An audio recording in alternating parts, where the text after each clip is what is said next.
Hello friends. आज हम बात करते हैं सेल मेम्ब्रेन के बारे में। सेल मेम्ब्रेन क्या होती है, किन किन कंपोनेंट से मिलकर बनी है, क्या इसकी स्ट्रक्चर होती है। ओवरऑल हम यहाँ पर cell membrane, complete cell membrane के बारे में डिस्कस करने वाले हैं। ठीक है, तो सबसे पहले हम यहाँ पर देखते हैं कि सेल मेम्ब्रेन होती क्या है। देखो, सेल के अंदर जो हमारा साइटोप्लाज्म होता है, मान के चलो ये क्या है, हमारा साइटोप्लाज्म।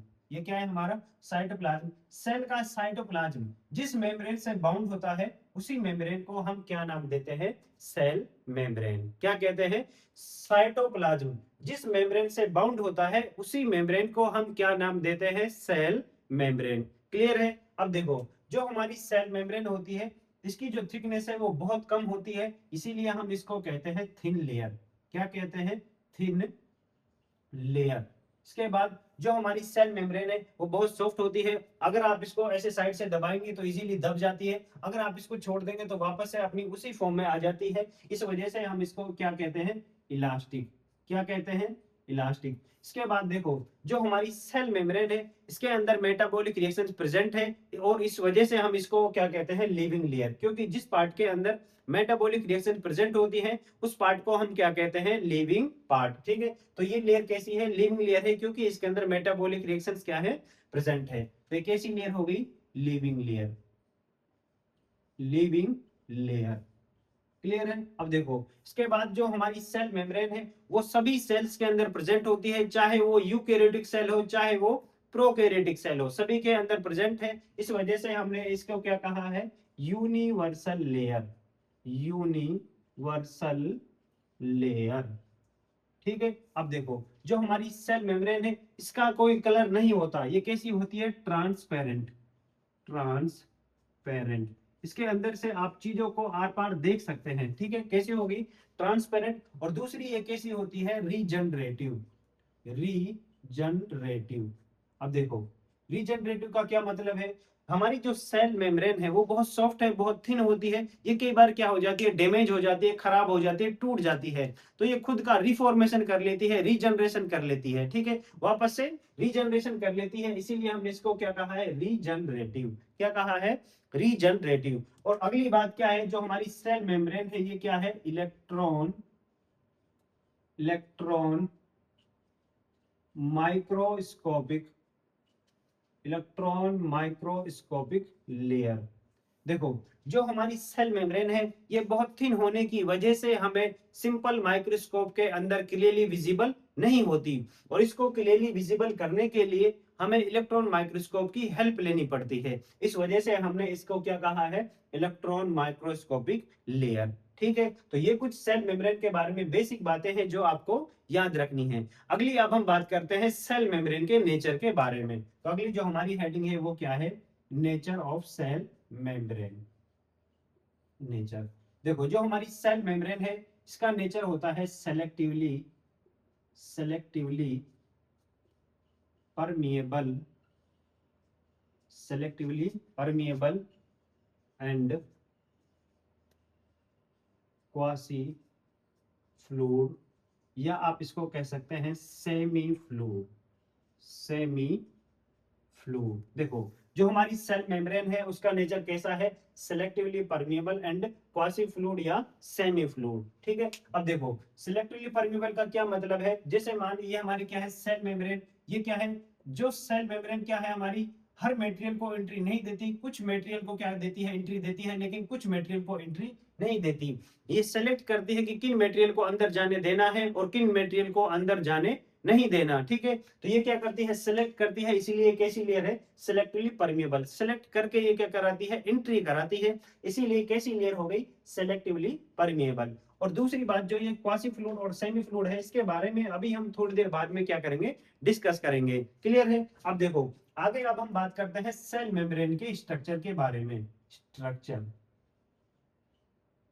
देखो, जो हमारी सेल मेम्ब्रेन है, उसकी detail study of structure of cell membrane become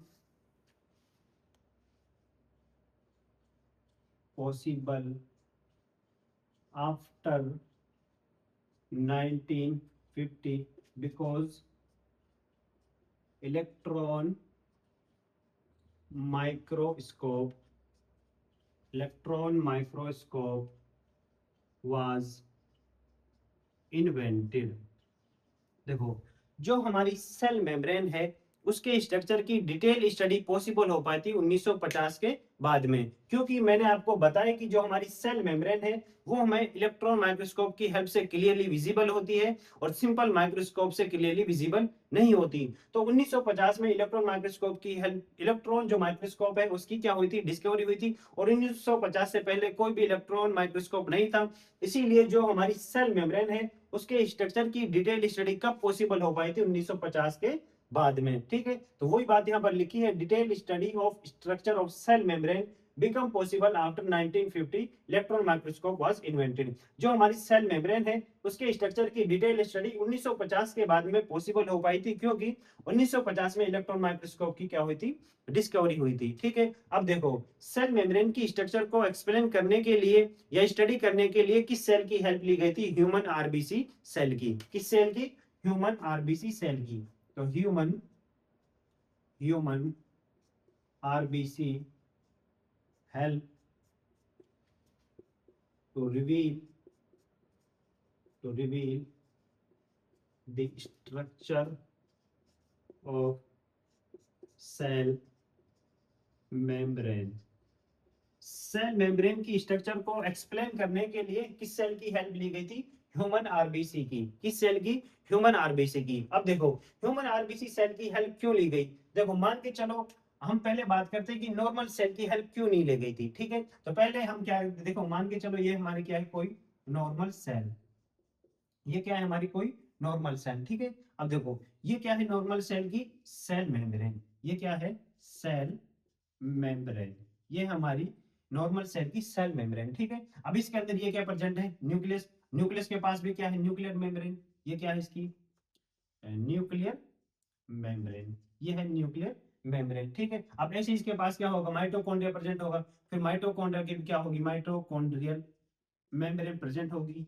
ऐसी बहुत सारी और भी मेम्ब्रेन हमारी जो नॉर्मल सेल होती है उसके अंदर प्रेजेंट होती है। तो देखो, जब भी हमें सेल मेम्ब्रेन की स्टडी करनी होती है तो हम सेल के ऊपर एक केमिकल डालते हैं, और वो केमिकल क्या करता है, सेल मेम्ब्रेन को क्या कर देता है, आइसोलेट कर देता है। लेकिन जब हम नॉर्मल सेल के ऊपर केमिकल डालते हैं तो यहाँ पर सेल मेम्ब्रेन के साथ साथ न्यूक्लियर मेम्ब्रेन, माइटोकॉन्ड्रियल मेम्ब्रेन और भी जो मेम्ब्रेन सेल के अंदर प्रेजेंट है वो सभी आइसोलेट हो जाती हैं और इस सेल मेम्ब्रेन के साथ क्या हो जाती है, मिक्स हो जाती हैं। ठीक है, लेकिन हमें यहाँ पर क्या करनी थी, सिर्फ सेल मेम्ब्रेन की स्टडी करनी थी। ठीक है, लेकिन जब नॉर्मल सेल के अंदर केमिकल डाला गया तो सेल मेम्ब्रेन के साथ साथ ये सभी मेम्ब्रेन भी आइसोलेट हो गई। तो यहाँ पर प्रॉपर सेल मेम्ब्रेन की स्टडी करना थोड़ा क्या हो गया, हार्ड हो गया था। ठीक है, कॉम्प्लेक्स हो गया था, इसीलिए नॉर्मल सेल की हेल्प नहीं ली गई थी। और जो हमारी ह्यूमन आरबीसी सेल होती है, आपको पता होगा जो मैच्योर ह्यूमन आरबीसी सेल होती है उसके अंदर न्यूक्लियस क्या होता है, एब्सेंट होता है। तो वहां पर क्या होगी, न्यूक्लियर मेम्ब्रेन भी क्या होगी, एब्सेंट होगी। वहां पर माइटोकॉन्ड्रिया वगैरह भी एब्सेंट होता है, तो वहां पर माइटोकॉन्ड्रियल मेम्ब्रेन भी क्या होगी, एब्सेंट होगी। और भी अदर सेल ऑर्गेनिल्स वहां पर क्या होती है, एब्सेंट होती है। इसीलिए जब ह्यूमन आरबीसी के ऊपर क्या डाला गया, केमिकल डाला जाता है, तो वहां पर सिर्फ सेल मेम्ब्रेन क्या होती है, आइसोलेट होती है। और फिर हम सेल मेम्ब्रेन को इजीली क्या कर सकते हैं, इजीली स्टडी कर सकते हैं, उसके ऊपर क्या कर सकते हैं, अपनी स्टडी कर सकते हैं। ठीक है, तो इसीलिए ह्यूमन आरबीसी सेल की क्या ली गई थी, हेल्प ली गई थी। और जो नॉर्मल सेल है उसकी हेल्प नहीं ली गई थी, क्योंकि वहां पर सेल मेम्ब्रेन के साथ साथ और भी बहुत सारी सेल ऑर्गेनिल्स आइसोलेट हो जाती हैं। क्लियर है, तो इसीलिए ह्यूमन आरबीसी सेल की क्या ली गई थी, हेल्प ली गई थी सेल मेम्ब्रेन के स्ट्रक्चर को एक्सप्लेन करने के लिए। क्लियर है यहां तक। अब देखो,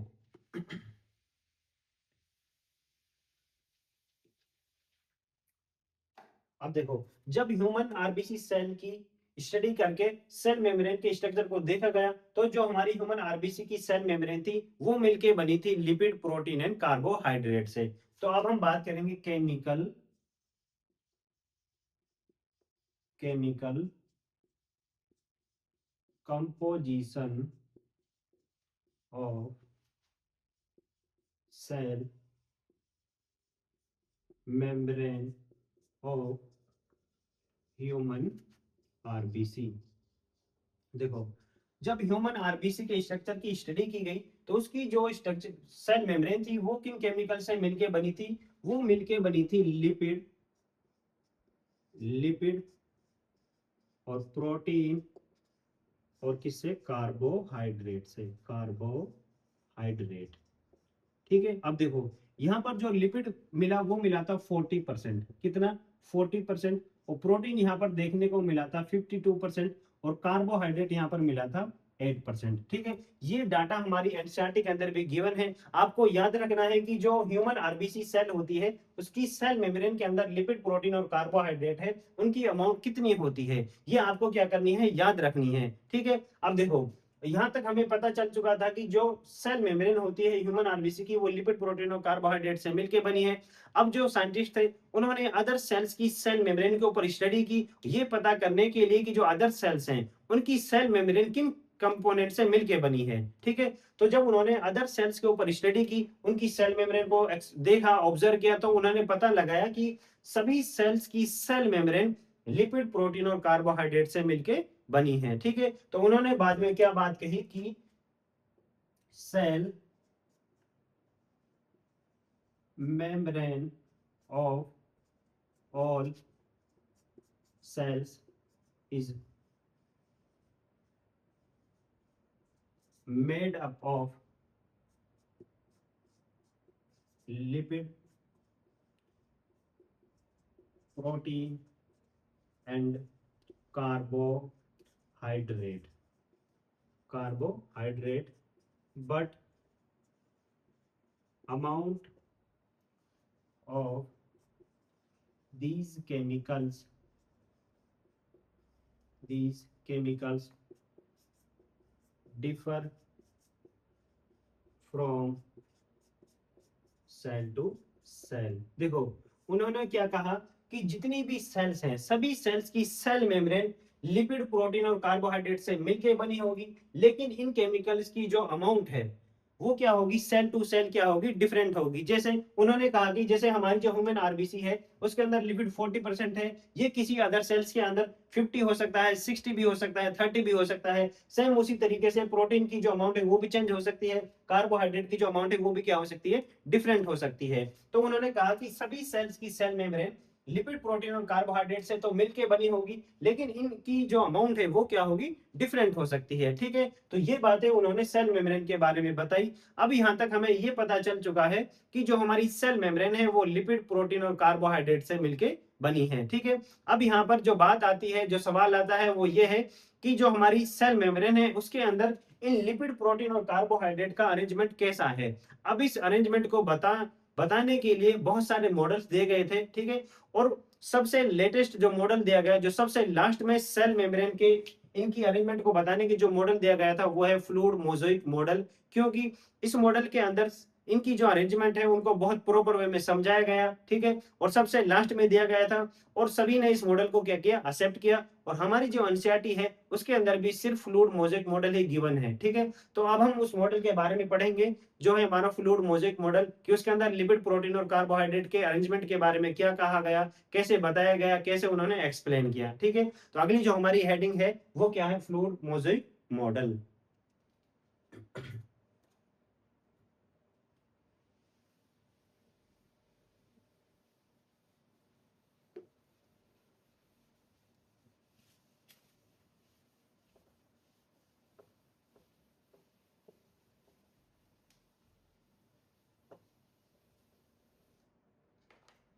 अब आप अगली हेडिंग डालेंगे फ्लूइड, फ्लूइड मोज़ेक मॉडल। देखो ऐसा नहीं है कि इसके अलावा और मॉडल्स नहीं दिए गए थे, लेकिन जो जिस मॉडल के अंदर सबसे प्रॉपर वे में समझाया गया अरेंजमेंट को, वो हमारा कौन सा मॉडल है, फ्लूइड मोज़ेक मॉडल। और सबसे लास्ट में दिया गया था, इसीलिए हम इसको लेटेस्ट मॉडल भी कहते हैं। ठीक है, देखो जो हमारा फ्लूइड मोज़ेक मॉडल है ये दिया गया था 1972 में। कब, 1972 में। ठीक है, और इसको देने वाले साइंटिस्ट थे given by Singer and Nicolson. इसको देने वाले दो साइंटिस्ट थे, सिंगर और निकोलसन। ठीक है, देखो, और ये कैसा मॉडल है, सबसे लास्ट में दिया गया था, तो कैसा मॉडल है, लेटेस्ट मॉडल, लेटेस्ट मॉडल। ठीक है, लेटेस्ट मॉडल, एंड सभी ने इस मॉडल को एक्सेप्ट भी किया था, इसीलिए हम इसको क्या कहते हैं, यूनिवर्सल मॉडल। ये कैसा मॉडल है, यूनिवर्सल मॉडल है, क्योंकि इस मॉडल को सभी ने क्या किया, एक्सेप्ट किया था। क्लियर है। अब देखो, अब हम बात करते हैं कि इन्होंने लिपिड, प्रोटीन और कार्बोहाइड्रेट के अरेंजमेंट के बारे में क्या बताया। इन्होंने कहा कि cell membrane is made up of discontinuous bilayer of lipid in which protein are embedded and carbohydrate are projected toward outside। देखो, इन्होंने क्या कहा, cell membrane is made up of discontinuous bilayer of lipid in which protein are embedded and carbohydrate are projected towards outside. इन्होंने कहा कि जो cell membrane है वो किससे मिलकर बनी होती है, लिपिड की डिसकंटिन्यूअस बाइलेयर से। किससे, इन्होंने कहा कि जो सेल मेम्ब्रेन है वो लिपिड की डिसकंटिन्यूअस बाइलेयर से बनी होती है। इन्होंने क्या कहा, देखो मान के चलो ये क्या है, हमारी लिपिड की बाइलेयर है। इन्होंने कहा कि लिपिड की बाइलेयर के अंदर क्या, सॉरी देखो, इन्होंने क्या कहा, देखो सेल मेम्ब्रेन किससे मिलके बनी होती है, लिपिड की बाइलेयर से। किससे मिलके बनी होती है, लिपिड की बाइलेयर से। इन विच प्रोटीन आर एम्बेडेड, जिसमें क्या लगे होते हैं, प्रोटीन। कुछ देखो, कुछ इस तरीके से ये क्या लगे होते हैं, हमारे प्रोटीन। किसके अंदर, लिपिड की बाइलेयर में। अब देखो, लिपिड की बाइलेयर में बीच बीच में क्या लगे हुए हैं, प्रोटीन। और बीच बीच में प्रोटीन लगे होने की वजह से लिपिड की जो बाइलेयर है वो किस फॉर्म में प्रेजेंट होती है, डिसकंटिन्यूअस फॉर्म में। क्लियर है। और इन्होंने आगे क्या कहा, carbohydrate are projected toward outside, और बाहर की तरफ क्या लगे होते हैं, कार्बोहाइड्रेट। मान के चलो ये हमारी क्या है, आउटर साइड, ये क्या है, हमारी इनर साइड। तो बाहर की तरफ आउटर साइड क्या लगे होते हैं, हमारे कार्बोहाइड्रेट। कुछ इस तरीके से क्या लगे होते हैं, कार्बोहाइड्रेट। तो कुछ इस तरीके से इन्होंने लिपिड, प्रोटीन और कार्बोहाइड्रेट के अरेंजमेंट को बताया। ठीक है, देखो इन्होंने क्या कहा कि जो सेल मेम्ब्रेन है वो किससे मिलकर बनी होगी, लिपिड की बाइलेयर से। किससे मिलकर बनी होगी, लिपिड की बाइलेयर से। और इस लिपिड की बाइलेयर में बीच बीच में क्या लगे होते हैं, क्या धसे होते हैं, प्रोटीन। ठीक है, और बीच बीच में प्रोटीन लगे होने की वजह से जो लिपिड की बाइलेयर है वो किस फॉर्म में होती है, डिसकंटिन्यूअस फॉर्म में। ठीक है, आगे इन्होंने कहा carbohydrate are projected toward outside, और बाहर की तरफ क्या लगे होते हैं, कार्बोहाइड्रेट। तो इन्होंने कुछ इस तरीके से सेल मेम्ब्रेन के अंदर लिपिड, प्रोटीन और कार्बोहाइड्रेट के अरेंजमेंट को बताया था। ठीक है, आगे जो इन्होंने, जो हमारी सेल मेम्ब्रेन है उसको इन्होंने कंपेयर भी किया था। इन्होंने कहा कि सेल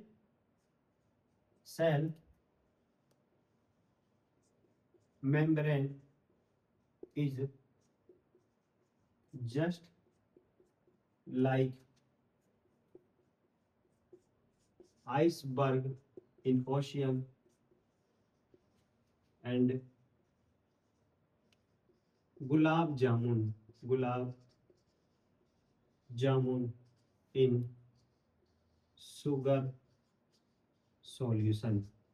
देखो, इन्होंने जो हमारी सेल मेम्ब्रेन है उसको इन्होंने कंपेयर किया था आइसबर्ग इन ओशियन के साथ, और sugar solution in, sorry gulab jamun in sugar solution के साथ। इन्होंने कहा कि जैसे, मान के चलो ये क्या है, ओशियन। इन्होंने कहा कि जैसे ओशियन में आइसबर्ग होते हैं, जैसे ओशियन में बर्फ के पहाड़ प्रेजेंट होते हैं, मान के चलो ये हमारा ओशियन है और इसमें क्या पड़े हुए हैं, आइसबर्ग। ये क्या है, बर्फ के बड़े बड़े पहाड़। इन्होंने कहा कि जैसे ओशियन में आइसबर्ग प्रेजेंट होते हैं, सेम उसी तरीके से सेल मेम्ब्रेन के अंदर लिपिड की बाइलेयर में क्या प्रेजेंट होते हैं, प्रोटीन। ठीक है, तो इन्होंने आइसबर्ग को किसके साथ कंपेयर किया, प्रोटीन के साथ, प्रोटीन। और जो हमारी ओशियन है, ओशियन को किसके साथ कंपेयर किया, लिपिड के साथ। ठीक है, सेम उसी तरीके से इन्होंने कहा कि जैसे शुगर सॉल्यूशन में गुलाब जामुन पड़े रहते हैं, सेम उसी तरीके से सेल मेम्ब्रेन के अंदर लिपिड की बाइलेयर में क्या पड़े रहते हैं, प्रोटीन। तो यहाँ पर इन्होंने गुलाब जामुन को किसके साथ कंपेयर किया, प्रोटीन के साथ, प्रोटीन, और शुगर सॉल्यूशन को किसके साथ कंपेयर किया, लिपिड के साथ। ठीक है, तो इन्होंने हमारी सेल मेम्ब्रेन की स्ट्रक्चर को किसके साथ कंपेयर किया था, आइसबर्ग इन ओशियन के साथ और गुलाब जामुन इन शुगर सॉल्यूशन के साथ। क्लियर है। अब देखो, अब हम बात करते हैं, पहले हम बात करेंगे लिपिड के बारे में डिटेल से, फिर हम प्रोटीन के बारे में बात करेंगे और फिर करेंगे हम कार्बोहाइड्रेट के बारे में। ठीक है, तो मेन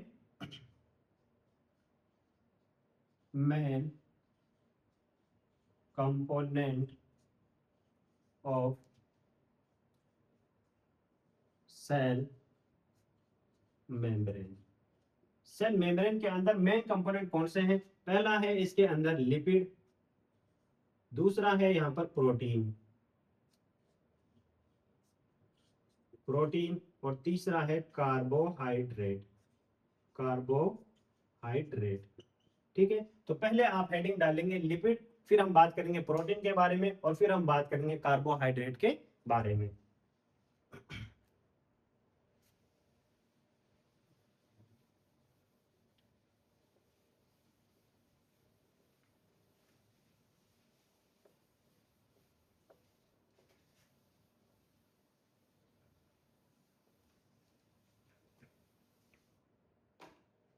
इसमें हमारी पहली हेडिंग कौन सी है, लिपिड।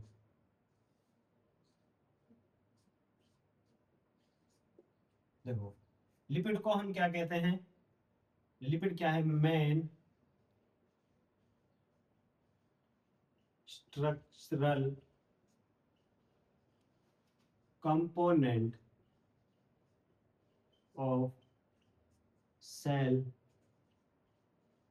मेम्ब्रेन।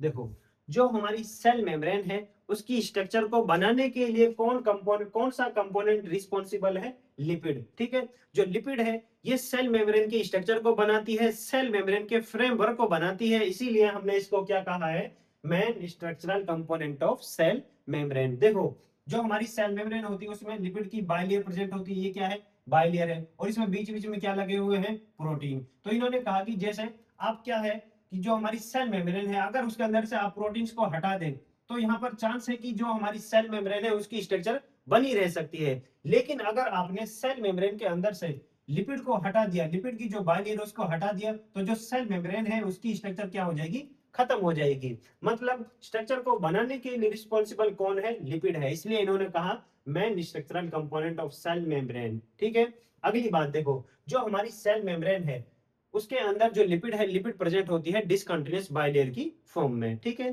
तो प्रेजेंट इन डिसकंटिन्यूअस बाइलेयर। ठीक है, डिसकंटिन्यूअस बाइलेयर की फॉर्म में क्या होती है, प्रेजेंट होती है। ठीक, यहां तक क्लियर है। आगे अब हम देखेंगे कि जो हमारी सेल मेम्ब्रेन है उसके अंदर कौन कौन से मेन लिपिड्स प्रेजेंट होते हैं। ठीक है, तो मेन लिपिड्स, मेन लिपिड्स, देखो यहाँ पर मेन लिपिड जो प्रेजेंट होते हैं वो पहला है फोस्फोलिपिड, फोस्फोलिपिड जो मैक्सिमम अमाउंट में प्रेजेंट होता है। ठीक है, लिपिड में भी जो मैक्सिमम अमाउंट में प्रेजेंट है वो कौन है, फोस्फोलिपिड। और यहाँ पर थोड़ी सी अमाउंट में क्या प्रेजेंट होता है, कोलेस्ट्रॉल, कोलेस्ट्रॉल। ठीक है, तो यहाँ पर आपको याद रखना है कि सेल मेम्ब्रेन के अंदर कौन कौन से लिपिड प्रेजेंट होते हैं, फोस्फोलिपिड जो मैक्सिमम अमाउंट में होता है, और दूसरा क्या है, कोलेस्ट्रॉल। ठीक है, पहले अभी हम देखते हैं फोस्फोलिपिड के बारे में। देखो, फोस्फोलिपिड, फोस्फोलिपिड, देखो जैसा मैंने आपको अभी बताया था कि जो लिपिड है, लिपिड बाइलेयर की फॉर्म में प्रेजेंट होती है, और जो ये बाइलेयर बनी होती है ये किसकी होती है, फोस्फोलिपिड की ही होती है। ठीक है, तो आपको याद रखना है कि जो लिपिड है, लिपिड के अंदर बाइलेयर कौन से लिपिड की होती है, फोस्फोलिपिड की, क्योंकि मैक्सिमम अमाउंट में हमारी सेल मेम्ब्रेन के अंदर कौन सा लिपिड मिलता है, फोस्फोलिपिड। ठीक है, देखो मैंने आपको ये बता दिया डिसकंटिन्यूअस फॉर्म में प्रेजेंट होती है, बाइलेयर की फॉर्म में क्यों प्रेजेंट होती है। अभी पहले हम फोस्फोलिपिड की स्ट्रक्चर के बारे में देखेंगे, फिर मैं आपको बताऊंगा कि लिपिड हमेशा बाइलेयर की फॉर्म में क्यों प्रेजेंट होती है। क्लियर है। तो हम यहाँ पर क्या देखेंगे, फॉस्फोलिपिड का डायग्राम। ठीक है, तो देखो देखो जो हमारा फॉस्फोलिपिड होता है उसकी स्ट्रक्चर में दो मेन कंपोनेंट होते हैं, सॉरी दो पार्ट होते हैं। कितने, दो पार्ट। ये क्या है, हेड पार्ट। ये क्या है इसका, हेड, हेड। ठीक है, और ये क्या है इसका, टेल पार्ट। ठीक है, अब देखो जो इसका हेड पार्ट है वो मिलके बना होता है फॉस्फेट से, फॉस्फेट प्लस ग्लिसरॉल से। किससे, ग्लिसरॉल से। देखो इसका जो हेड पार्ट है वो किससे मिलके बना होगा, फॉस्फेट और प्लस ग्लिसरॉल से। क्लियर है। और जो इसकी टेल है, टेल इसकी बनी होती है फैटी एसिड की। किसकी, फैटी एसिड की। जो यहाँ पर जो आपको टेल दिखाई दे रही है ये किसकी टेल है, फैटी एसिड की। ये लॉन्ग चेन है किसकी, फैटी एसिड की। तो ये क्या है, long hydrocarbon, long hydrocarbon chain of fatty acid. यहाँ पर जो फॉस्फोलिपिड है उसकी टेल किससे मिलके बनी होती है, फैटी एसिड की लॉन्ग चेन होती है, जिनको हम क्या कहते हैं, टेल कहते हैं। और जो फॉस्फोलिपिड है उसका जो हेड है वो किससे मिलके बना होगा, फॉस्फेट से और ग्लिसरॉल से। अब देखो इसके हेड पार्ट में फॉस्फेट प्रेजेंट होने की वजह से यहाँ पर क्या होता है, चार्ज प्रेजेंट होता है। क्या प्रेजेंट होता है, चार्ज। अब यहाँ पर इस हेड पार्ट में चार्ज प्रेजेंट होने की वजह से इसके हेड पार्ट को हम कहते हैं पोलर। क्या कहते हैं, पोलर। ये कैसा है, पोलर। और इसकी जो टेल है, टेल के अंदर कोई चार्ज नहीं होता, इसीलिए हम इसको कहते हैं नॉन पोलर। क्या कहते हैं, नॉन पोलर। क्लियर है। अब देखो जो इसका हेड पार्ट है ये वाटर से अट्रैक्शन शो करता है। क्या करता है, वाटर से अट्रैक्शन शो करता है, इसीलिए हम इस हेड पार्ट को क्या कहते हैं, हाइड्रोफिलिक, हाइड्रोफिलिक। ठीक है, क्या कहते हैं, हाइड्रोफिलिक। देखो हेड किससे मिलकर बना है, फॉस्फेट और ग्लिसरॉल से। ठीक है, अब जो फॉस्फेट है इसकी वजह से हेड पार्ट में चार्ज प्रेजेंट होगा, चार्ज प्रेजेंट होने की वजह से हमने इस हेड पार्ट को क्या कहा है, पोलर। ठीक है, दूसरी बात जो इसका हेड पार्ट है ये वाटर से अट्रैक्शन शो करता है, इसीलिए हमने इसको कहा हाइड्रोफिलिक। ठीक है, अब देखो जो इसकी टेल है, टेल के अंदर कोई चार्ज नहीं होता, इसीलिए हमने इसको क्या कहा, नॉन पोलर। दूसरी बात ये वाटर से दूर भागती है, वाटर से अट्रैक्शन शो नहीं करती, इसीलिए हमने इसको और क्या कहा है, हाइड्रोफोबिक, हाइड्रोफोबिक। क्लियर है। ये क्या है इसकी टेल, ये क्या है इसकी टेल, और ये क्या है इसकी हेड। अब देखो जो हमारा फॉस्फोलिपिड है उसके अंदर हाइड्रोफिलिक पार्ट भी है और हाइड्रोफोबिक पार्ट भी है। ठीक है, इसके अंदर हाइड्रोफिलिक नेचर भी है और हाइड्रोफोबिक नेचर भी है। कोई भी ऐसा मॉलिक्यूल जिसके अंदर हाइड्रोफिलिक नेचर भी हो और हाइड्रोफोबिक नेचर भी हो, ऐसे मॉलिक्यूल्स को हम कहते हैं एम्फीपैथिक मॉलिक्यूल। क्या कहते हैं, एम्फीपैथिक मॉलिक्यूल। तो हमारा जो फॉस्फोलिपिड है ये कैसा मॉलिक्यूल है, एम्फीपैथिक मॉलिक्यूल। ये कैसा मॉलिक्यूल है, एम्फीपैथिक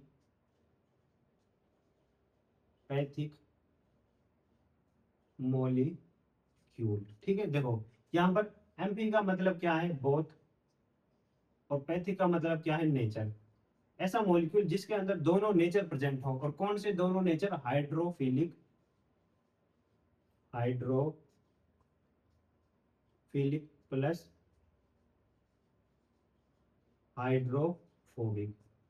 जिस मॉलिक्यूल के अंदर हाइड्रोफिलिक नेचर और हाइड्रोफोबिक नेचर दोनों प्रेजेंट हो, ऐसे मॉलिक्यूल को हम कहते हैं एम्फीपैथिक मॉलिक्यूल।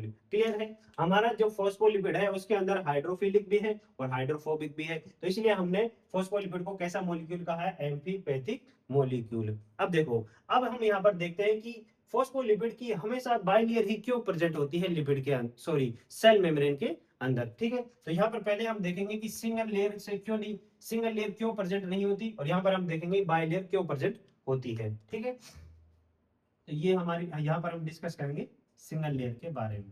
ठीक है, देखो ये हमारे क्या है, फॉस्फोलिपिड के मॉलिक्यूल, ये हमारे फॉस्फोलिपिड के मॉलिक्यूल, और ऐसे इनसे मिलके क्या बनी हमारी सेल मेम्ब्रेन। ठीक है, देखो आपको पता होगा कि सेल मेम्ब्रेन के बाहर की तरफ भी क्या प्रेजेंट होता है, वाटर, और सेल मेम्ब्रेन के अंदर भी क्या प्रेजेंट होता है, वाटर। ठीक है, अब देखो जो इसका हेड पार्ट है, फॉस्फोलिपिड का जो हेड पार्ट है, ये वाटर से अट्रैक्शन शो करता है। क्या करता है? वाटर से अट्रैक्शन शो करता है। लेकिन क्योंकि इसका नेचर कैसा है? हाइड्रोफिलिक, ठीक है। लेकिन जो इसकी टेल है, टेल का नेचर कैसा है? हाइड्रोफोबिक, जो वाटर से क्या करती है? दूर भागती है। तो जैसे ही ये टेल वाटर के कांटेक्ट में आएंगी तो ये वाटर से दूर भागेंगी, और ये वाटर से जैसे दूर भागेंगी तो सेल मेम्ब्रेन जो स्ट्रक्चर है वो क्या हो जाएगी?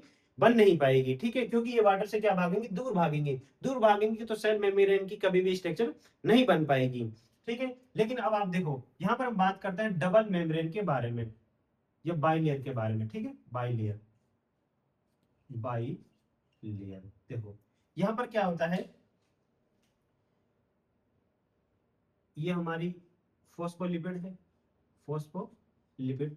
यहाँ पर क्या है? दूसरी फॉस्फोलिपिड की लेयर है। और यहाँ पर हम फॉस्फोलिपिड का अरेंजमेंट कुछ इस तरीके से करते हैं कि जो इसका हेड पार्ट है उसको हम किसकी तरफ रखें? वाटर की तरफ। और जो टेल है उनको हम कहाँ रखें? वाटर से दूर, ठीक है। तो यहाँ पर देखो लिपिड की बाई लेयर प्रेजेंट होती है, तो हम यहाँ पर क्या करते हैं? दोनों लेयर के अंदर हेड पार्ट को कहाँ रखते हैं? बाहर की तरफ, और टेल को कहाँ रखते हैं? अंदर की तरफ, ठीक है। अब यहाँ पर बाहर क्या है?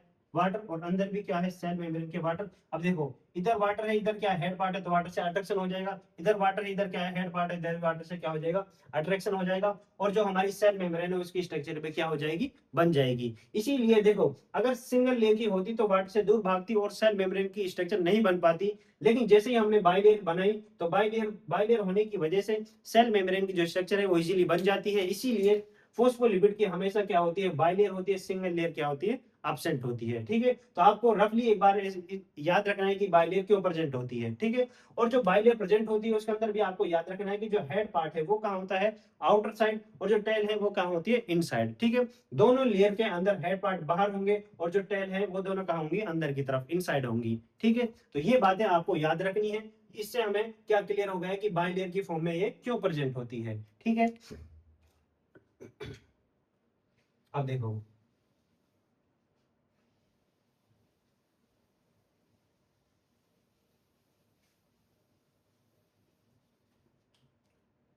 अब देखो इसकी कितनी टेल है? दो टेल है। यहाँ पर देखो एक टेल के अंदर 16 कार्बन होते हैं। कितने कार्बन? एक टेल के अंदर 16 कार्बन होते हैं, और इसके अंदर सभी कार्बन के बीच में सिंगल बॉन्ड प्रेजेंट होते हैं। इसीलिए हम इसकी एक टेल को कहते हैं सेचुरेटेड। क्या कहते हैं? सेचुरेटेड। कैसी टेल है? सेचुरेटेड है। लेकिन इसकी जो दूसरी टेल है उसके अंदर 20 कार्बन होते हैं, जिनमें 4 कार्बन के बीच में डबल बॉन्ड प्रेजेंट होते हैं। क्या प्रेजेंट होते हैं? Double bond. इसीलिए हम इसको कहते हैं अनसेचुरेटेड। क्या कहते हैं? अनसेचुरेटेड।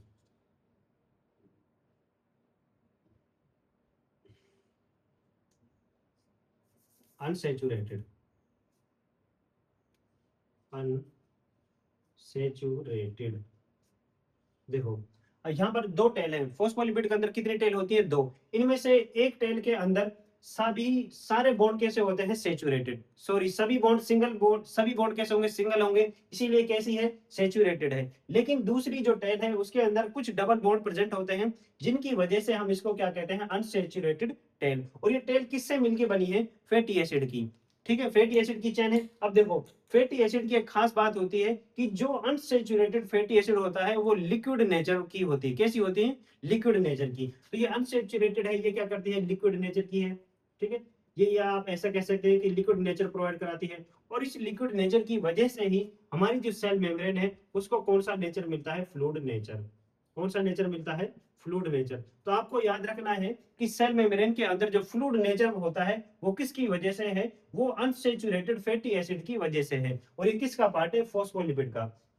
तो फॉस्फोलिपिड की वजह से हमारी जो सेल मेम्ब्रेन है उसको कैसा नेचर मिलता है? फ्लूइड नेचर, ठीक है। किस वजह से? क्योंकि जो फैटी एसिड है उसका, उसमें जो अनसेचुरेटेड फैटी एसिड है वो लिक्विड नेचर प्रोवाइड कराता है, और इस लिक्विड नेचर की वजह से हमें कैसा नेचर मिलता है? Fluid nature. और जो सेचुरेटेड फैटी एसिड है वो हमें सॉलिड नेचर प्रोवाइड कराता है। कैसा नेचर प्रोवाइड कराता है? Solid nature. अब देखो हमारी जो सेल मेम्ब्रेन है उसके अंदर कुछ सेचुरेटेड फैटी एसिड की टेल है और कुछ, सॉरी, कुछ अनसेचुरेटेड फैटी एसिड की टेल है, और कुछ कैसी है? सेचुरेटेड फैटी एसिड की टेल है। तो जो सेचुरेटेड फैटी एसिड की टेल है वो सॉलिड नेचर प्रोवाइड कराती है, और जो अनसेचुरेटेड फैटी एसिड की जो टेल है वो फ्लूइड नेचर प्रोवाइड कराती हैं। ठीक है, तो हमारे पास सॉलिड नेचर भी है इसके अंदर और फ्लूइड नेचर भी है। ठीक है, तो ना तो कंप्लीट सॉलिड है ना कंप्लीटली फ्लूइड है, इसीलिए हमने अपनी सेल मेम्ब्रेन के नेचर को कैसा बताया है, सेमी फ्लूइड व या फिर क्वासी फ्लूइड। ठीक है, जब अभी थोड़ी देर पहले मैंने आपको बताया था कि सेमी फ्लूइड नेचर की है और क्वासी फ्लूइड नेचर की है। ठीक है, उसका मतलब क्या है, ना तो कंप्लीट सॉलिड नेचर की है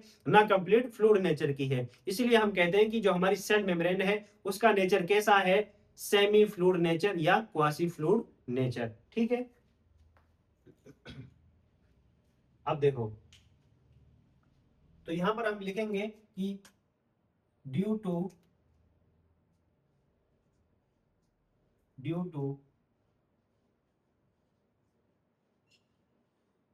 unsaturation of phospholipid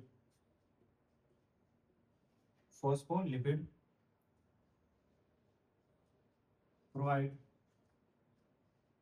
fluid nature to cell membrane। Cell जो हमारा फॉस्फोलिपिड है उसके अनसेचुरेशन की वजह से सेल मेम्ब्रेन को कौन सा नेचर प्रोवाइड होता है, फ्लूइड नेचर। ठीक है, आपको याद रखना है कि फ्लूइड नेचर किसकी वजह से प्रेजेंट है, फॉस्फोलिपिड के अनसेचुरेशन की वजह से। ठीक है, अब देखो, जो ये फ्लूइड नेचर है, फ्लूइड नेचर की वजह से सेल मेम्ब्रेन के अंदर बहुत सारे फंक्शंस होते हैं जिनके अंदर सेल मेम्ब्रेन हेल्प करती है अपने फ्लूइड नेचर की वजह से, और फ्लूइड नेचर होने की वजह से ही हमारी सेल मेम्ब्रेन के अंदर बहुत सारे मूवमेंट्स होते हैं। ठीक है, अब देखो, अगर हमारी सेल मेम्ब्रेन सॉलिड नेचर की होती तो उसके अंदर कॉम्प्लेक्सिटी ज्यादा होती। ठीक है, तो वहां पर कोई भी मूवमेंट शो नहीं हो पाती। ठीक है, तो जो हमारी सेल मेम्ब्रेन के अंदर जो मूवमेंट्स होती हैं, ठीक है, वो किस नेचर की वजह से है, फ्लूइड नेचर की वजह से। ठीक है, तो आपको याद रखना है कि जो हमारी सेल मेम्ब्रेन है उसके अंदर जो मूवमेंट्स शो होती हैं, उन मूवमेंट्स में किन का रोल है, किस नेचर का रोल है, तो वो किस नेचर का रोल है, फ्लूइड नेचर का। ठीक है, तो अभी हम उन्हीं मूवमेंट्स के बारे में क्या करेंगे, डिस्कस करेंगे।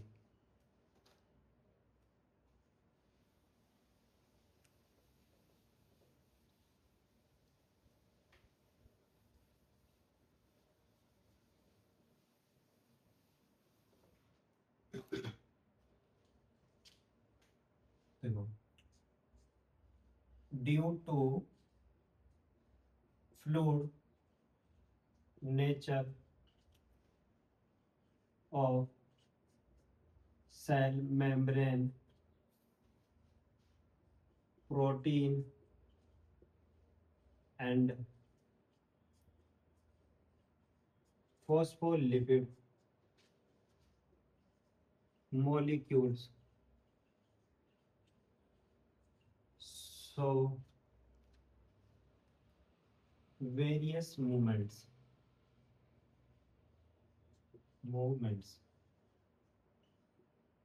ठीक है, देखो, due to fluid nature of cell membrane, protein and phospholipid molecule show various movements. देखो, सेल मेम्ब्रेन के फ्लूइड नेचर की वजह से फॉस्फोलिपिड और जो हमारे प्रोटीन के मॉलिक्यूल से वे क्या करते हैं, मूवमेंट शो करते हैं। ठीक है, और इसमें जो पहली मूवमेंट है वो है लेटरल मूवमेंट। कौन सी, लेटरल मूवमेंट। अब देखो, ये लेटरल मूवमेंट हमारी जो प्रोटीन के मॉलिक्यूल हैं और जो फॉस्फोलिपिड के मॉलिक्यूल हैं, दोनों क्या करते हैं, इसको शो करते हैं। ठीक है, तो protein protein plus phospholipid, phospholipid. ठीक है, दोनों इस मूवमेंट को क्या करते हैं, शो करते हैं। देखो, ये हमारी क्या है, फॉस्फोलिपिड के मॉलिक्यूल है। ठीक है, और इसी तरीके से प्रोटीन के मॉलिक्यूल भी इस मूवमेंट को क्या करते हैं, शो करते हैं। देखो, ये कुछ इस तरीके की मूवमेंट है, कुछ इस तरीके से क्या करते हैं, मूवमेंट करते हैं, और ऐसी मूवमेंट को हम क्या नाम देते हैं, लेटरल मूवमेंट। ठीक है, दूसरी जो मूवमेंट है वो है हमारी flip flop movement. Flip flop movement. ठीक है, देखो, फ्लिप फ्लॉप मूवमेंट क्या है, फ्लिप फ्लॉप मूवमेंट को ओनली हमारे जो फॉस्फोलिपिड मॉलिक्यूल हैं वो शो करते हैं। ठीक है, only phospholipid molecules, lipid molecules. ठीक है, अब देखो, फॉस्फोलिपिड जो फ्लिप फ्लॉप मूवमेंट है ये क्या होती है, ये हमारी क्या है, फॉस्फोलिपिड की क्या है, लेयर है। ठीक है, और ये क्या है, फॉस्फोलिपिड की दूसरी लेयर है। तो यहाँ पर देखो, जो फॉस्फोलिपिड के मॉलिक्यूल्स हैं कुछ इस तरीके से मूवमेंट शो करते हैं। ये जो मॉलिक्यूल ये इधर आता है, ये मॉलिक्यूल इधर जाता है, ठीक है। तो यहाँ पर दोनों लेयर में कुछ इस तरीके से क्या होती है, मूवमेंट होती है, जिसको हम क्या नाम देते हैं, फिलिप फ्लॉप मूवमेंट, ठीक है। ये जो फिलिप फ्लॉप मूवमेंट है ओनली फॉस्फोलिपिड इस मूवमेंट को शो करता है।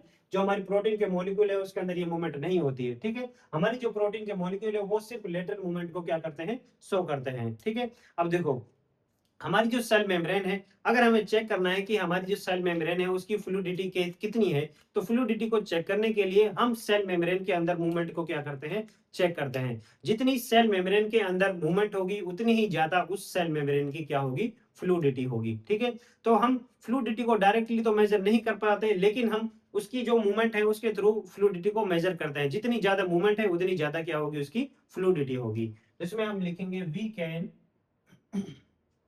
we can measure the fluidity of cell membrane by measuring the movements, ठीक है। मूवमेंट्स को मेजर करके हम सेल मेम्ब्रेन की फ्लूइडिटी को मेजर कर सकते हैं। क्लियर है? अब देखो जो हमारी सेल मेम्ब्रेन है उसके अंदर फ्लूइड नेचर होने की वजह से बहुत सारे फंक्शंस होते हैं जिनमें हमारी सेल मेम्ब्रेन क्या करती है, हेल्प करती है, ठीक है। जिन फंक्शंस में सेल मेम्ब्रेन हेल्प करती है अपने फ्लूइड नेचर्स की वजह से, उसके बारे में अब हम क्या करेंगे, डिस्कस करेंगे। तो due to fluid nature of cell membrane help in various functions like, देखो सेल मेम्ब्रेन अपने फ्लूइड नेचर की वजह से कुछ फंक्शंस में क्या करती है, हेल्प करती है। जिसमें पहला है सेल ग्रोथ। कौन सा है, सेल ग्रोथ। अब देखो अगर हमारी सेल मेम्ब्रेन हार्ड होती तो जो हमारी सेल है वो ग्रोथ कैसे करती, ठीक है। उसको ग्रोथ करना क्या होता, थोड़ा मुश्किल होता। और जो हमारी सेल है और जो सेल की जो सेल मेम्ब्रेन है वो फ्लूइड नेचर की है। जैसे ही सेल ग्रोथ करती है तो जो हमारी सेल मेम्ब्रेन वो इजीली क्या हो जाती है, इंक्रीज हो जाती है। इस वजह से सेल क्या होती है, अपने सेल अपना ग्रोथ इजीली कर लेती है, ठीक है। तो सेल ग्रोथ में क्या करती है, सेल मेम्ब्रेन हेल्प करती है अपने फ्लूइड नेचर की वजह से। दूसरा जो यहाँ पर फंक्शन है वो है सेल डिवीजन। क्या है, सेल डिवीजन।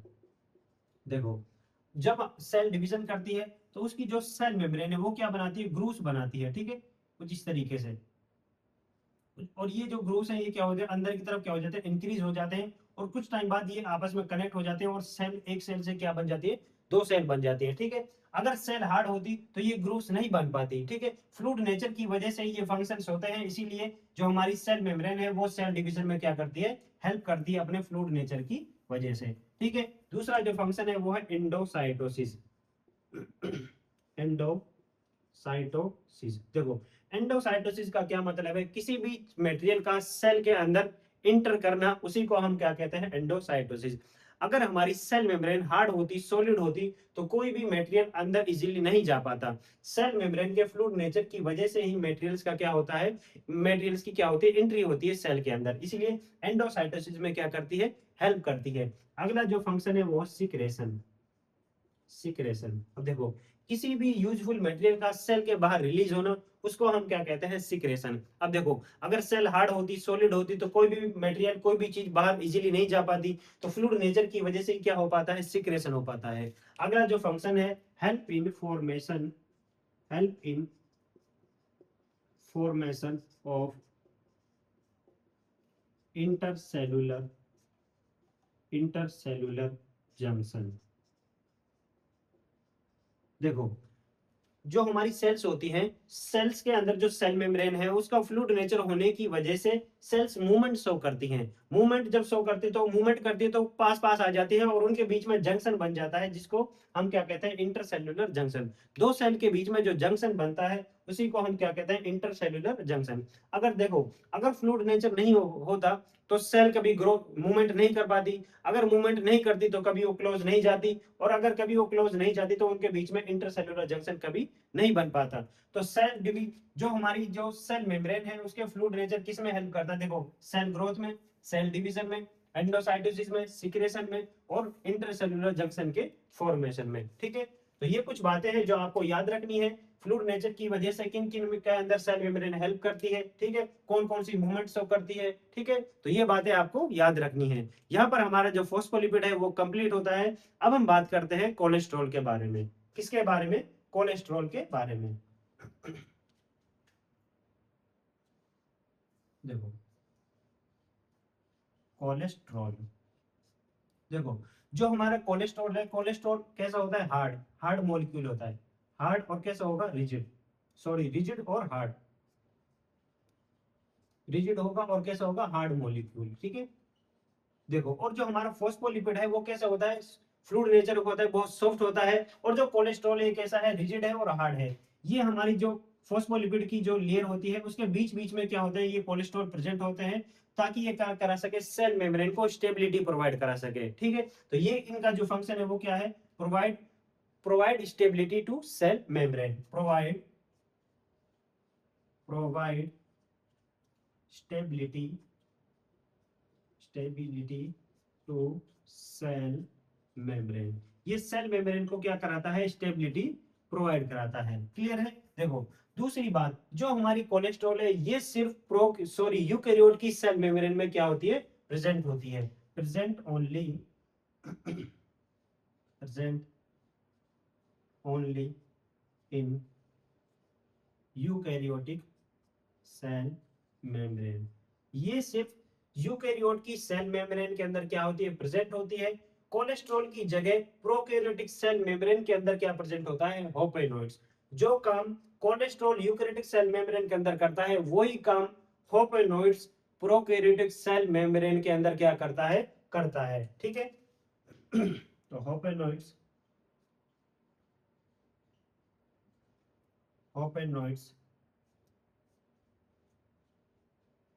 provide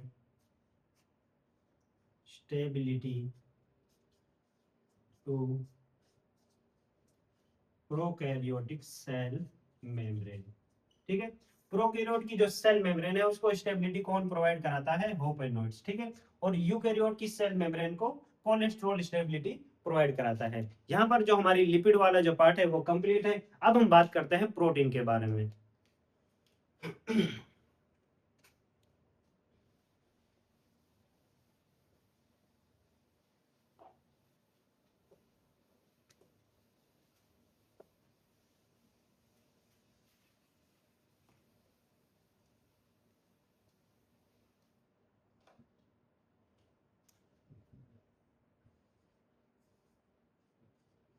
अब जो हमारी हेडिंग है वो क्या है, प्रोटीन। देखो, सबसे पहली बात तो ये है कि जो हमारी प्रोटीन है, प्रोटीन सेल मेम्ब्रेन के अंदर मैक्सिमम अमाउंट में मिलती है। किसमें, सबसे मैक्सिमम अमाउंट में, maximum present in maximum amount. ठीक है, मैक्सिमम अमाउंट में क्या होती है, प्रेजेंट होती है। दूसरी बात, जो हमारी प्रोटीन है, प्रोटीन क्या कराती है, protein provide functional specificity to cell membrane. देखो, सेल मेम्ब्रेन की जो स्ट्रक्चर है, स्ट्रक्चर बनाने के लिए रिस्पॉन्सिबल तो कौन है, लिपिड। लेकिन सेल मेम्ब्रेन के जो फंक्शंस हैं उन फंक्शंस को कराने के लिए कौन रिस्पॉन्सिबल होती है, प्रोटीन। ठीक है, सेल मेम्ब्रेन के फंक्शंस में क्या करती है, हेल्प करती है, इसलिए हमने क्या कहा है, provide functional specificity to cell membrane. Cell membrane को क्या कराती है, फंक्शनल स्पेसिफिसिटी क्या कराती है, प्रोवाइड कराती है। क्लियर है। अगली बात देखो, जो हमारी सेल मेम्ब्रेन है उसके अंदर प्रोटीन का अरेंजमेंट कैसा होता है, डिसकंटिन्यूअस, क्योंकि ये बीच बीच में क्या होती है, लिपिड की बाइलेयर में प्रेजेंट होती है, लगी होती है, धसी होती है। तो इसका अरेंजमेंट भी कैसा है, डिसकंटिन्यूअस।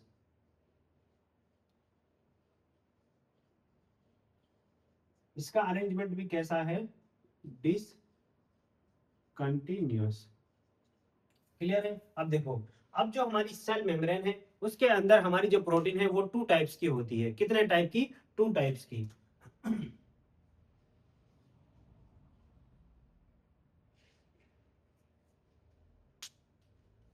टू टाइप्स की है। कितने टाइप की, टू टाइप्स की, ठीक है। और जो यहाँ पर जो हम टाइप्स बात कर रहे हैं वो कर रहे हैं हम on the basis of ease of extraction. Cell membrane से हटाने की सुविधा के बेसिस पर जो हमारे प्रोटीन है वो कितने टाइप के हैं, टू टाइप्स के हैं। एक तो वो प्रोटीन है जो इजीली हट जाते हैं, उनको हम बोलते हैं पेरिफेरल, जो आउटर सरफेस पर क्या होते हैं, प्रेजेंट होते हैं। और कुछ प्रोटीन ऐसी होती है जो लिपिड की जो बाइलेयर है उसके अंदर धसे होते हैं, ठीक है, अंदर तक धसे होते हैं, तो वो इजीली नहीं हटा, उनको आप इजीली नहीं हटा सकते, ठीक है, उनको आप इजीली नहीं एक्सट्रैक्ट कर सकते, इसी वो के, और उनको हम कहते हैं इंटरनल प्रोटीन, ठीक है। तो हमारे यहाँ पर कितने टाइप की प्रोटीन है, टू टाइप्स की। पहली जो है वो है हमारी पेरीफेरल, पेरीफेरल, या आप इसको कह सकते हैं एक्सटर्नल, एक्सटर्नल, और या आप इसको कह सकते हैं एक्सट्रिंसिक, ठीक है। पेरीफेरल प्रोटीन, एक्सटर्नल प्रोटीन और एक्सट्रिंसिक प्रोटीन, ठीक है। दूसरी है वो कौन सी हमारी, इंटरनल प्रोटीन, इंटरनल या इंट्रिंसिक प्रोटीन, ठीक है। देखो, जो हमारी पेरिफेरल प्रोटीन है वो क्या होती है, लिपिड की बाइलेयर से लूजली अटैच्ड होती है। कैसे, loosely, loosely attached with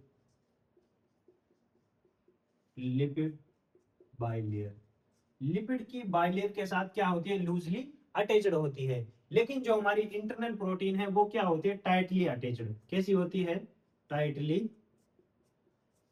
attached, ठीक है। अब देखो, ये लूजली अटैच्ड है तो इसको हम इजीली हटा सकते हैं। तो ये कैसी होती है, can be extracted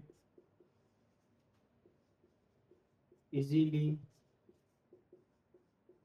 from cell membrane। Loosely attached है इसीलिए हम इसको सेल मेम्ब्रेन से इजीली हटा सकते हैं, इजीली एक्सट्रैक्ट कर सकते हैं। लेकिन ये टाइटली अटैच्ड होती है, इसको हम इजीली नहीं हटा सकते। तो ये कैसी है, can not be extracted easily from cell membrane. Can not be extracted easily from cell membrane, इसको हम सेल मेम्ब्रेन से इजीली एक्सट्रैक्ट नहीं कर सकते क्योंकि ये कैसी है, टाइटली अटैच्ड है, ठीक है। अब देखो, जो हमारी पेरिफेरल प्रोटीन है ये कहाँ प्रेजेंट होती है, found on both outer and inner inner surface of cell membrane. देखो, जैसे मान के चलो ये क्या है, हमारी सेल मेम्ब्रेन है। ये जो हमारी पेरिफेरल प्रोटीन है ये आउटर सरफेस पर भी क्या होती है, प्रेजेंट होती है, और इनर सरफेस पर भी क्या होती है, प्रेजेंट होती है, ठीक है। तो ये दोनों सरफेस पर क्या होती है, प्रेजेंट होती है। लेकिन जो हमारी इंटरनल प्रोटीन है ये लिपिड की बाइलेयर में क्या होती है, अंदर धसी होती है। तो ये कैसी होती है, found found embedded embedded in lipid bilayer, lipid bilayer. ये लिपिड की बाइलेयर में क्या होती है, धसी हुई होती है। क्लियर है। अब देखो, जो हमारी पेरिफेरल प्रोटीन है ये जो हमारी सेल मेम्ब्रेन के अंदर मेटाबॉलिक रिएक्शन चलती है उनमें क्या करती है, हेल्प करती है, एक तरीके से एंजाइम की तरह काम करती है। इसीलिए हम कहते हैं दीज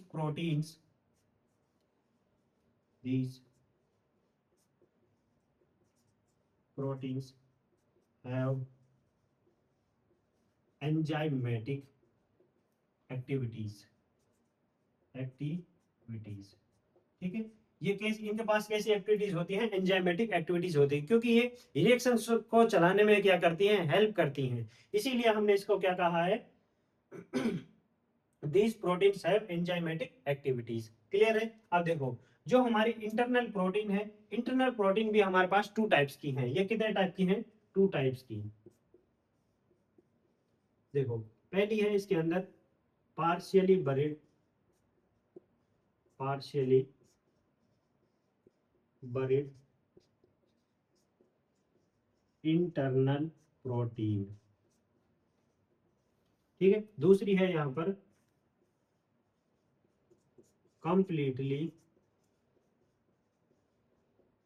बरीड इंटरनल प्रोटीन।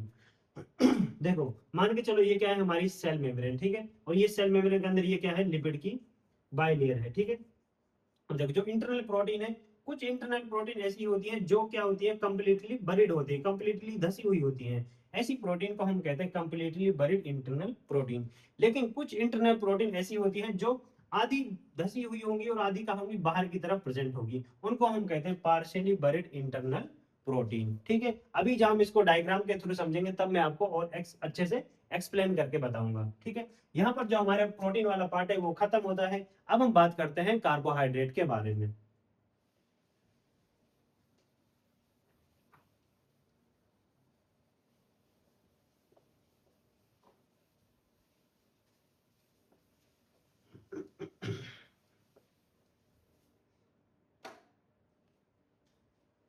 अब देखो, कार्बोहाइड्रेट, कार्बोहाइड्रेट, देखो, सबसे पहली बात तो यह है, जो हमारी कार्बोहाइड्रेट है वो बहुत कम अमाउंट के अंदर प्रेजेंट होती है, present in max, present in very less amount, ठीक है। बहुत कम अमाउंट में क्या होती है, प्रेजेंट होती है, ठीक है। दूसरी बात, जो हमारी कार्बोहाइड्रेट है ये सिर्फ सेल मेम्ब्रेन के आउटर साइड प्रेजेंट होती है, present only on, present only on outer surface of cell membrane, ठीक है। सेल मेम्ब्रेन के सिर्फ आउटर सरफेस पर क्या होती है, प्रेजेंट होती है, ठीक है। और बहुत कम अमाउंट के अंदर क्या होती है, प्रेजेंट होती है। अब देखो, जो हमारी कार्बोहाइड्रेट है, कार्बोहाइड्रेट के अंदर भी मेनली ओलिगोसैकेराइड प्रेजेंट होता है। कौन सा carbohydrate, oligosaccharide. Usually usually oligosaccharide, ठीक है, जो 2 से 10 यूनिट से मिलकर बना होता है, are found in cell membrane. देखो, कुछ कार्बोहाइड्रेट ऐसे होते हैं जो सिंगल यूनिट से मिलके बने होते हैं, उनको हम कहते हैं मोनोसैकेराइड। क्या कहते हैं, मोनोसैकेराइड। लेकिन कुछ कार्बोहाइड्रेट ऐसे होते हैं जो 2 से 10 यूनिट्स के मिलके बने होते हैं, जिनको हम क्या नाम देते हैं, ओलिगोसैकेराइड, ठीक है। और ओलिगोसैकेराइड ही ज्यादातर हमारी सेल मेम्ब्रेन के अंदर क्या होते हैं, प्रेजेंट होते हैं। और कुछ कार्बोहाइड्रेट ऐसे भी हैं जो 10 यूनिट से ज्यादा से बनके बने हैं, उनको हम बोलते हैं पॉलीसैकेराइड्स, ठीक है। लेकिन आपको याद रखना है कि ओलिगोसैकेराइड क्या होते हैं, हमारी सेल मेम्ब्रेन के अंदर प्रेजेंट होते हैं। और ये कितनी यूनिट से मिलके बने होते हैं, 2 से 10 यूनिट से क्या होते हैं, मिलके बने होते हैं। क्लियर है। अब देखो, जैसा मैंने आपको बताया कि जो हमारी कार्बोहाइड्रेट है ये सेल मेम्ब्रेन के आउटर सरफेस पर प्रेजेंट होती है। तो कई बार क्या होती है, कार्बोहाइड्रेट लिपिड से अटैच होती है, कई बार कार्बोहाइड्रेट प्रोटीन के साथ क्या होती है, अटैच्ड होती है। तो कार्बोहाइड्रेट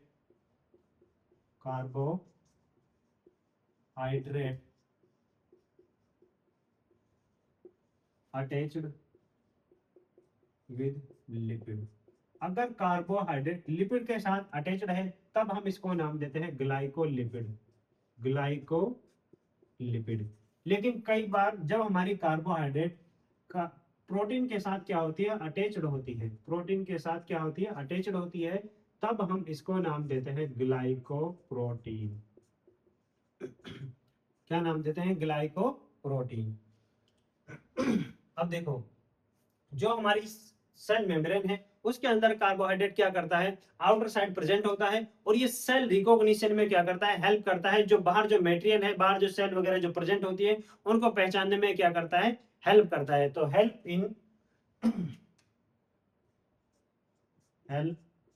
इन सेल रिकॉग्निशन, ठीक है। सेल्स को पहचानने में क्या करता है, हेल्प करता है। जो बाहर का जो मटेरियल है, बाहर भी जो भी सब्सटेंस है, जो सेल वगैरह है, सभी को क्या करता है, पहचानने में हेल्प करता है।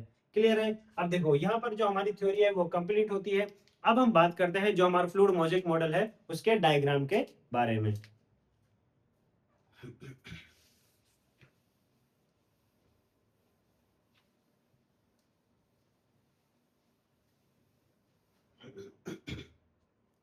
देखो जो हमारी सेल मेम्ब्रेन है उसके अंदर फॉस्फोलिपिड की कितनी लेयर प्रेजेंट होती हैं, 2, ठीक है।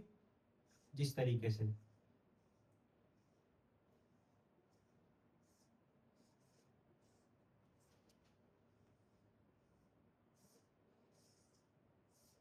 ये क्या है, हमारी फॉस्फोलिपिड की एक सिंगल लेयर है और ये क्या है, दूसरी लेयर है। ये हमारे फॉस्फोलिपिड की दूसरी लेयर।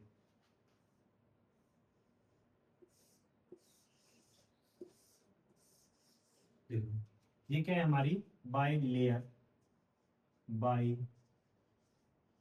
लेयर ऑफ फॉस्फोलिपिड, ठीक है। ये हमारे फॉस्फोलिपिड की क्या है, बाई लेयर है। अब देखो मैंने आपको बताया था कि जो कोलेस्ट्रॉल है ये फॉस्फोलिपिड के बीच बीच में प्रेजेंट होता है ताकि क्या करा सके, स्टेबिलिटी प्रोवाइड करा सके। तो यहाँ पर बीच बीच में क्या लगा होता है, कोलेस्ट्रॉल। ये क्या लगा हुआ है, कोलेस्ट्रॉल, ठीक है। ये क्या है हमारा,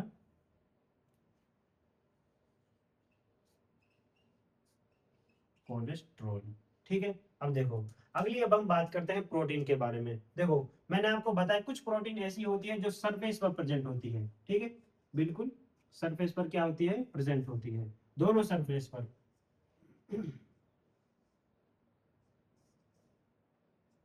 और जो प्रोटीन दोनों सरफेस पर प्रेजेंट होती है उस और उस प्रोटीन को हम क्या नाम देते हैं, पेरीफेरल प्रोटीन, पेरीफेरल प्रोटीन, ठीक है। अब देखो दूसरी कुछ प्रोटीन ऐसी होती है जो बिल्कुल कंप्लीटली अंदर क्या होती है, बरीड होती है, कंप्लीटली अंदर धसी होती है, जिसको हम क्या कहते हैं, completely completely buried internal protein, ठीक है। जो इंटरनल प्रोटीन कंप्लीटली अंदर धसी हुई होती है उसको हम क्या कहते हैं, कंप्लीटली बरीड इंटरनल प्रोटीन। लेकिन कुछ इंटरनल प्रोटीन ऐसी होती है जो बाहर की तरफ भी प्रेजेंट होती है और अंदर भी क्या होती है, धसी हुई होती है। कुछ अंदर धसी हुई होगी, कुछ बाहर की तरफ क्या होगी, प्रेजेंट होगी। ऐसी प्रोटीन को हम क्या कहते हैं, partially buried, partially buried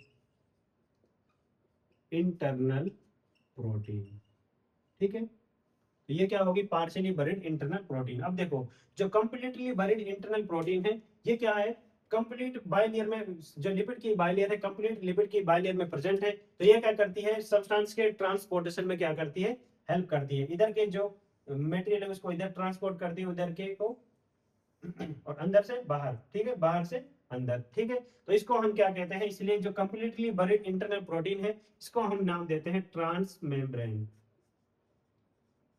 trans membrane, ठीक है। ये कौन सा है, सेल मेम्ब्रेन का इनर पार्ट है, ये इनर साइड है, ठीक है। ये क्या है, हमारी आउटसाइड, आउटर साइड। अब देखो ये हमारी यहाँ पर फॉस्फोलिपिड, कंप्लीट कोलेस्ट्रॉल और प्रोटीन के बारे में बता दिया। अब हमारा बचा कार्बोहाइड्रेट। मैंने आपको बताया था कि जो कार्बोहाइड्रेट है वो आउटर साइड प्रेजेंट होता है। कभी वो क्या होता है, प्रोटीन से लगा हुआ होता है, कभी वो क्या होता है, प्रोटीन से लगा हुआ होता है, कभी वो लिपिड के साथ, कभी प्रोटीन के साथ, कभी वो लिपिड के साथ, ठीक है। जब वो प्रोटीन के साथ लगा होता है तब हम उसको नाम देते हैं ग्लाइकोप्रोटीन, ग्लाइकोप्रोटीन, ठीक है। लेकिन जब वो प्रोटीन लिपिड के साथ लगा होता है तब हम इसको नाम देते हैं ग्लाइकोलिपिड, ठीक है। तो ये डायग्राम है फॉस्फोलिपिड का जिसमें हमने लिपिड के बारे में देख लिया। सॉरी ये डायग्राम हमारा फ्लूइड मोज़ेक मॉडल का, ठीक है, जिसके बाद जिसमें हमने देखो फॉस्फोलिपिड को कंप्लीट किया, ठीक है, कोलेस्ट्रॉल देख लिया, प्रोटीन देख लिए, कंप्लीटली बरीड, पार्शियली बरीड और पेरिफेरल प्रोटीन, ठीक है, कार्बोहाइड्रेट के बारे में बता दिया, ठीक है, ग्लाइकोप्रोटीन और ग्लाइकोलिपिड, ठीक है। तो ये कुछ बातें हैं जो आपको क्या रखनी है, फ्लूइड मोज़ेक मॉडल के बारे में याद रखनी है।